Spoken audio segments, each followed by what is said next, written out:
7। आप सभी को गुड इवनिंग। और चलते हैं कैसे बुक रीड किया था और इम्पोर्टेंट क्वेश्चन कुछ पढ़ा जाए। तो ये है क्वेश्चन कि आप यहाँ देख सकते हैं, इसमें ये आपका है। तो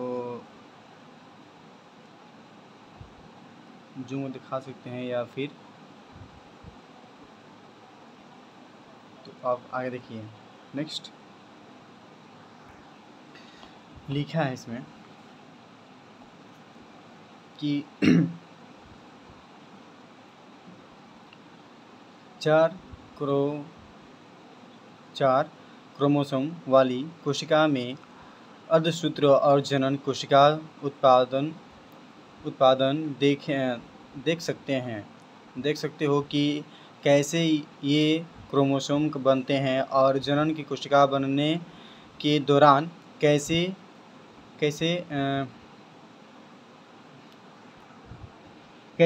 विसंयोजित होते हैं। इनमें गुणसूत्र वंशागति 1902 का मार्ग प्रशस्त किया। वंशागति के गुणसूत्र सिद्धांत में कहा गया कि मेंडेलियन कारक या गुणसूत्रों पर विशिष्ट स्थान पर स्थित होते हैं। यह गुणसूत्र होते हैं जो अर्धसूत्रीय विभाजन के दौरान की स्वतंत्र रूप से पृथक होते हैं और युग्मनज में निषेचन के समय पर संयोजन करते हैं। गुणसूत्र सिद्धांत के मुख्य लक्षण इस प्रकार हैं। पहला है आपका, इस पीढ़ी और दूसरी पीढ़ी के मध्य का सेतु शुक्राणु और अंडाणु के माध्यम से होता है। दोनों में सभी वंशागत लक्षण होने चाहिए। संतति की वंशागतता में संतति की आनुवंशिकता के शुक्राणु और अंडाणु दोनों समान रूप से योगदान करते हैं। निषेचन के दौरान की शुक्राणु और अंडाणु का संलयन होता है।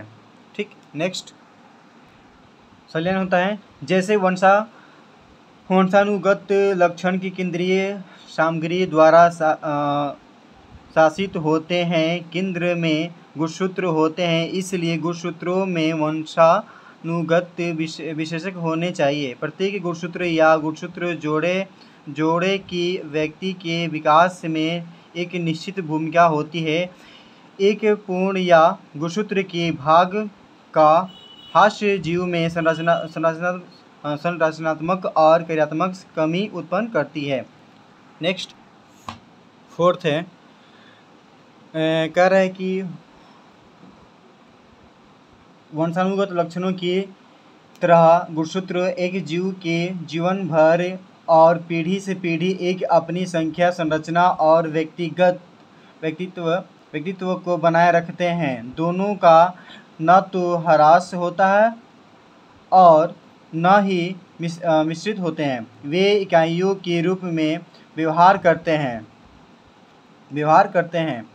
गुणसूत्र और साथ ही जिन दोनों कायिक या द्विगुणित कोशिकाओं में जोड़े में होते हैं। एक युग्मक में एक प्रकार का केवल एक गुणसूत्र होता है और एक विशेषक के 2 युग्मकों में से केवल एक होता है। इसलिए युग्मक अपने लक्षण के प्रति सदैव शुद्ध वास्तविक होता है। निषेचन के दौरान दोनों गुणसूत्रों के साथ साथ मेंडेलियन कारकों की युग्मित स्थिति बहाल हो जाती है। गुणसूत्र प्रकार और की व्यवहार द्वारा आनुवंशिक समरूपता और विषमरूपता, प्रभाविता और अप्रभाविता का सुझाव दिया जा सकता है। समजात गुणसूत्र की अर्धसूत्रीय विभाजन के दौरान की सिनेप सूत्र युग्मनन हो जाते हैं और फिर अलग अलग कोशिकाओं में स्वतंत्र रूप से पृथक हो जाते हैं, जो विसंयोजन तथा स्वतंत्र स्वतंत्र रूप से पृथक हो जाते हैं, जो विसंयोजन तथा स्वतंत्र के अवरोहण के लिए मात्रात्मक आधार स्थापित करता है। स्वतंत्र अपव्यूहन नियम का गुणसूत्रीय स्पष्टीकरण। ठीक है, स्पष्टीकरण क्या है कि chromosomal explanation of law of independent assortment. Assortment क्या होता है कि असोर्टमेंट की एक लंबा नारंगी तथा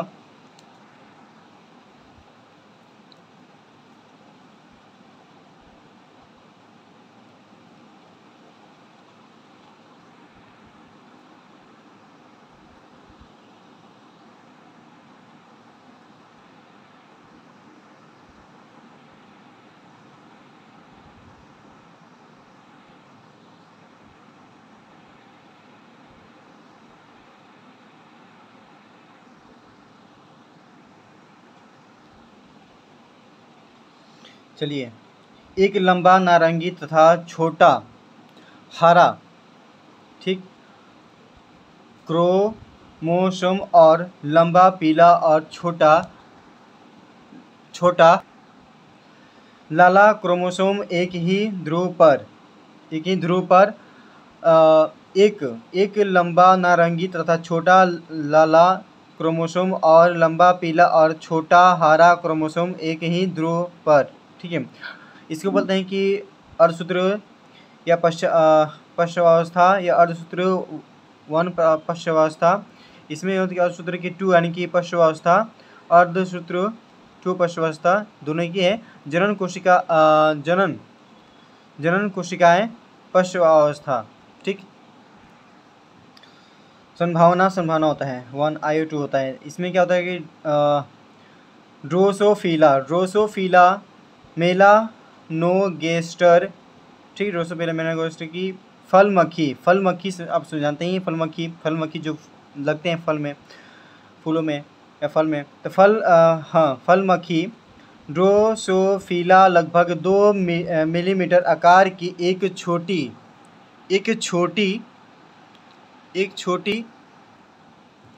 मक्खी है, जो आम और केले जैसे पके फलों के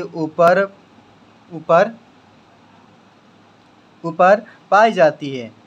ड्रोसोफिला निम्नलिखित कारणों से प्रायोगिक सामग्री के रूप में उपयुक्त है। इन्हें प्रयोगशाला में सरल संश्लेषी माध्यम में उगाया जा सकता है। ठीक, उगाया जा सकता है। मक्खी का जीवन चक्र लगभग 2 सप्ताह का होता है। 2 सप्ताह तक ही जिंदा ही रहता है, उसके बाद समाप्त होता है। फल मक्खी का प्रजनन पूरे वर्ष किया जा सकता है, ताकि एक ही वर्ष में कई पीढ़ियां प्राप्त की जा सकती है। वो बार बार निषेचन करते हैं, इसे कहते हैं प्रेग्नेंट, मतलब होता है जनन करते हैं, तो उनको क्या होता है कि पीढ़ियां दर पीढ़ियां उनको एक साल में बढ़ती रहती है, कई पीढ़ियां प्राप्त की जा सकती है। नेक्स्ट,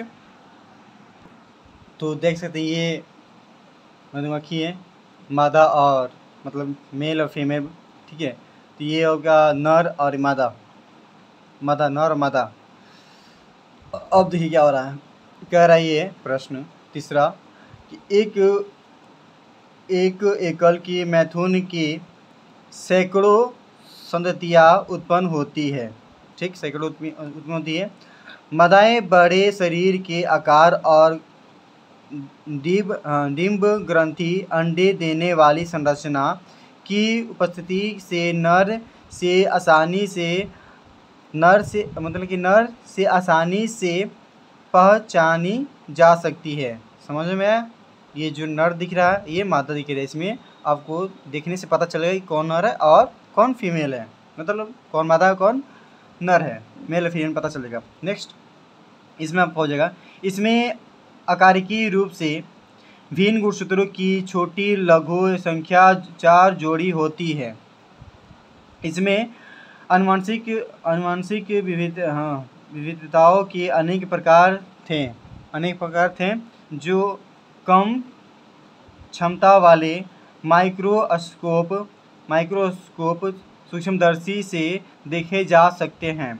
सूक्ष्मदर्शी जो माइक्रोस्कोप होता है उसको बोलते हैं माइक्रोस्कोप, सूक्ष्मदर्शी को देखे जा सकते हैं। तीसरा सतवा इसमें नर XY, नर में क्या होता है XY पाया जाता है और मादा में XX पाया जाता है। तो नर में XY में विषम लैंगिक के असमान लिंग गुणसूत्र होते हैं। विषम रूपी गुणसूत्रों के संचरण का एक पीढ़ी से दूसरी पीढ़ी में आसानी से अध्ययन किया जा सकता है। समझ में आया पक्का?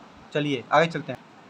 प्लीज़ समझ में आ रहा तो लाइक और शेयर कीजिएगा, और गलत लगे अगर कुछ मिस्टेक लग रहा है आपको, आप कमेंट में बता सकते हैं। चलिए नेक्स्ट। तो अब ये बता दिए कि नर ये आपका है साइन, जो साइन दिख रहा है यहाँ पर नर का XY और मादा में XX बोलते हैं। आपको बता दिए कि ड्रोसोफिला का लिंग निर्धारण, ठीक है, सहल नग्नता तथा पुनर्संयोजन, लिंकेज की एंड रिकॉम्बिनेशन। तो मेंडल के स्वतंत्र के विवहन नियम के अनुसार विभिन्न लक्षणों को नियंत्रित करने वाले जीन एक दूसरे से स्वतंत्र रूप से मिश्रित हो जाते हैं। यह सही है कि जीन दो अलग अलग गुणसूत्रों पर उपस्थित हैं, लेकिन यदि ये जीन एक ही गुणसूत्र पर उपस्थित है तो वे स्वतंत्र अपव्यूहन प्रदर्शित कर सकते हैं या नहीं भी कर सकते हैं। यदि इन दोनों जीनों के बीच क्रॉसिंग ओवर विनिमय हो जाता है तो जीन अलग हो जाते हैं, ठीक, टूट होता है तो अलग हो जाते हैं, और वे एक दूसरे से स्वतंत्र रूप से मिश्रित हो जाते हैं, लेकिन अलग इन दोनों जीनों के बीच कोई क्रॉसिंग ओवर नहीं है, यानी ओवर नहीं है, ठीक है, तो कोई विसंयोजन नहीं है। इसलिए युग्मकों में केवल जनकों का संयोजन मिलेगा। पॉइंट, गुणसूत्र पर जीनों के भौतिक जुड़ाव संयोजन को संयोजनता कहा जाता है। लक्षणों की सामूहिक वंशागति संलग्नता के कारण होती है। लिंग संलग्नता की खोज सबसे पहले मॉर्गन ने ड्रोसोफिला में की थी। कहाँ पर की थी? मॉर्गन ने ड्रोसोफिला में की थी, ठीक, और संलग्नता के सिद्धांत का प्रस्ताव रखा। द्विशंकर पौधे में संलग्नता और की स्वतंत्र की अपव्यूहन का प्रतिनिधित्व किया जा सकता है। जैसे में कि द्विशंकर में संलग्नता की स्थिति में इसमें capital A small a, capital B small v, ये ए बी दिख रहा है, फिर ए बी कैपिटल में स्मॉल दिख रहा है, माने ए दिख रहा है और बी दिख रहा है, तो यह दो प्रकार के युग्मक उत्पन्न करते हैं, ठीक है, ए बी। द्विशंकर में स्वतंत्र के अपव्यूहन की स्थिति में ये जो बता दी तो वही है, यह 4 प्रकार के युग्मक उत्पन्न करते हैं, ठीक है। नेक्स्ट, संलग्नता के सिद्धांत यानी कि थ्योरी ऑफ लिंकेज, ये बोल रहे हैं कि संलग्न जीन समान गुणसूत्र पर रैखिक रूप से स्थित होते हैं। यदि उनके बीच विनिमय क्रॉसिंग ओवर होता है तो ये पृथक अलग अलग हो जाते हैं। संलग्नता समूह सभी जीन जो समजात गुणसूत्रों के एक जोड़े पर स्थित होते हैं एक संलग्नता समूह बनाते हैं। समजात गुणसूत्रों पर स्थित जीन एक साथ वंशागति में मिलते हैं, इसलिए हम एक संलग्नता क्या कर रहे हैं, फिर से पढ़ रहे हैं। सह ल गतना समूह पर विचार करते हैं। ठीक, सहल गणता समूह की संख्या समजात गुणसूत्र युग्मों की संख्या या गुणसूत्रों की अगुणित संख्या।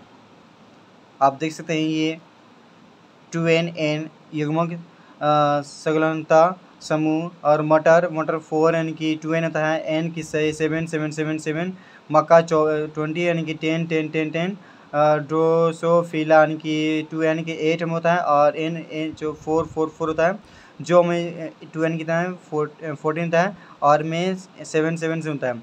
चूहा में 24 होता है 42 होता है, 42 2n होता है, 2n 42 और सब में होता है 21। ठीक,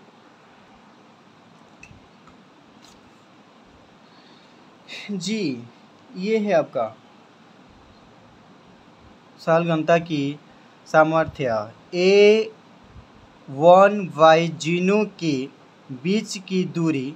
इसका अर्थ यह है कि यदि दो जीनों के बीच की दूरी बढ़ा दी जाती है तो संलग्नता की सामर्थ्य कम हो जाती है, और यह साबित होता है कि जीन के बीच की दूरी जितनी अधिक होगी उनके क्रॉसिंग ओवर होने की संभावना उतनी ही अधिक होगी।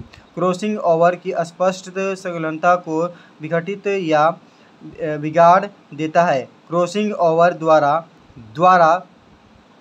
संलग्न जीन पृथक हो जाते हैं। क्रॉसिंग क्या है? क्रॉसिंग ओवर ब्रैकेट में C पॉइंट डॉट ऑर्डर को प्रभावित करने वाले कारक दूरी इतना आपको देता है। ये साइनिंग ऊपर में की है, COO साइनिंग ऊपर है, तापमान साइन ऊपर में की है और CO साइनिंग है, आयु इतना है, इतना लिंग नर इतना साइनिंग नीचे में की है। नर ड्रोसोफिला में क्रॉसिंग ओवर पूर्ण अनुपस्थित होता है। अब ये कह रहे गुणसूत्रों पर कि संलग्न की जीन की प्रावस्था arrangement of linked genes on chromosome. किसी भी द्विसंकर में संलग्न की जीन की व्यवस्था दो प्रकार की होती है। कितने प्रकार? दो प्रकार की होती है।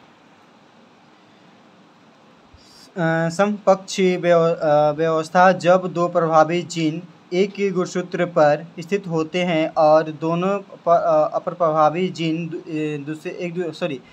दूसरे गुणसूत्र पर स्थित होते हैं तो इस प्रकार की व्यवस्था को समकक्ष व्यवस्था कहा जाता है। समकक्ष व्यवस्था एक मूल व्यवस्था है। ये A B कैपिटल में दिया है और स्मॉल में A B दिया है, जो सानी दिख रहा है आपको, और ये इसका आंसर हो गया। समकक्ष व्यवस्था में दो प्रकार की युग्मक की सानी जो दिख रहा है A B और कैपिटल स्मॉल में तथा A B उत्पन्न हो सकते हैं। चलिए, ये है, इनको बोलते हैं विपक्ष व्यवस्था।